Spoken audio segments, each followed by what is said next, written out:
by it, I mean a spill of the Liberal Party leadership which would result in the worst humiliation Tony Abbott has had thus far in his shitty fucking life. And by on, I mean this Tuesday at the latest. It's gone from being something that everyone who dislikes Tony Abbott is just laughing about to something that's actually going to happen at the latest at their next party room meeting on Tuesday. Now, Abbott's pulled up his deputy, Julie Bishop, who says she's absolutely on his side, absolutely going to vote against this spill, try and stop any bad thing from happening to poor old Tones. Now all eyes are on Malcolm Turnbull, and the only reason he isn't already leader is because of some shifty backroom deals where he got knifed when they were in opposition, and Abbott ended up winning the vote to spill Turnbull from the leadership. So Turnbull has been waiting for this for a little while, quite frankly. And what really cracks me up is this truly doesn't seem to be Turnbull's doing. Go back a couple of years to the shenanigans with the then governing Labour Party, with Rudd first getting knifed and then his replacement Gillard being undermined by him the whole time. So it was very clear who the actors were there. In this, it just seems to be Abbott has fucked up so much, so often, so royally that the whole rank and file of the party, the backbenchers, and all the Murdoch press who were his cheerleaders are now saying he's a fucking head case. Just basically everyone's gone, guy's a fuckwit and has got to go. And Turnbull's going, well, like, me? Is that what we're saying? Is that what we're saying then? If Tone's gone, are we saying me? And he's gone to ground so he doesn't have to answer embarrassing questions. He's doing his best to not be found by anyone from the media right now. But some of the stories that are coming out just crack me up no end. Like, all the high-profile people are all publicly saying they support Abbott. The people publicly saying they don't and he should go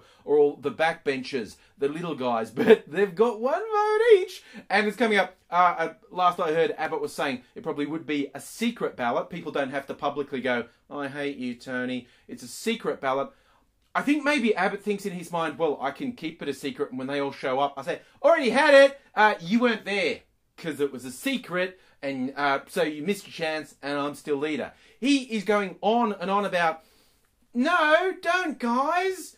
I should, just because, be leader. Just no, don't be like Labour. He can't grab something and go, here is the solid, coherent reason why this shouldn't be happening. Because clearly there's a solid, coherent reason it is happening. He's just saying, oh, just don't be like that.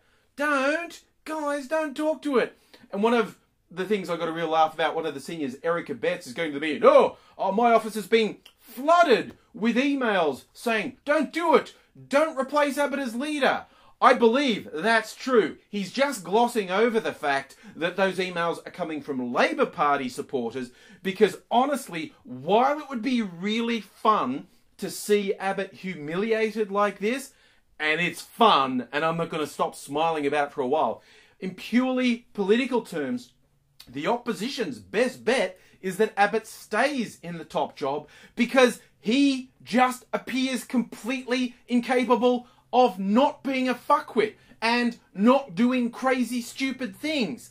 And so long as he's there, the opposition winning the next election is a dead cert. The fact is, whoever gets put in, like say Turnbull gets put in, a lot of people saying he's more agreeable, he's more moderate, but the loony right of the coalition, namely the Country Boys, the National Party, again, for some of my American friends, you want a parallel? This is like the Tea Party part of the Conservatives, and these are the guys from the rural areas. They have straight up said Turnbull can't be leader if he's going to move on things like gay marriage or the environment, climate change, energy, all these things that, we don't think we trust that boy. He's got some puffy, greeny tendencies and, we're not having none of that. But seeing them tear themselves apart is glorious. See, when it happened to Labour, it just kind of gave me the shits. And I was like, well, here's an example of how fucked politics and politicians are. But now I get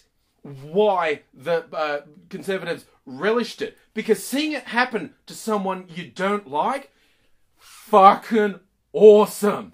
Oh, It's just the best feeling, and I'm not going to stop gloating about this. I hope Abbott wins the spill, because that means he'll go on broken and wounded and limping, and it will just be train wreck to train wreck, and it'll be so fucking good to see. But you know, as a consolation prize, if he gets voted out, it'll be ha fucking ha, you piece of shit. Well, hey, let's go on to some other fucked examples. In Australia at the moment, there's a royal commission going on, big legal investigation, the most serious sort of investigation you get in the Australian legal system, into institutional responses to child abuse, because there's been just a cavalcade of terrible, terrible examples of institutions, people in power, abusing that power and abusing children, but it's compounded by the way these institutions reacted. Now, the highest profile one that everyone talks about is the Catholic Church and various offshoots thereof, with them not just having priests and the Christian brothers molesting the kiddies, but then being protected by the institution.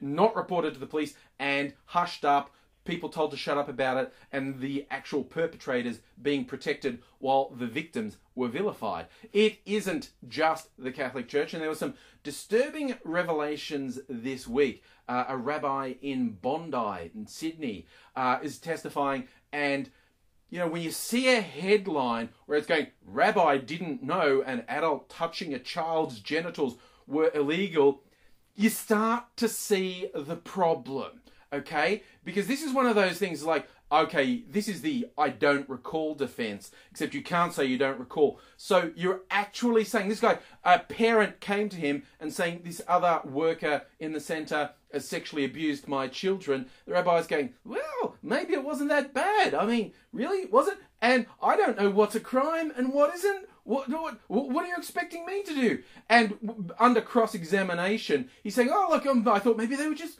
lying down together. I don't know whether that's a crime or not.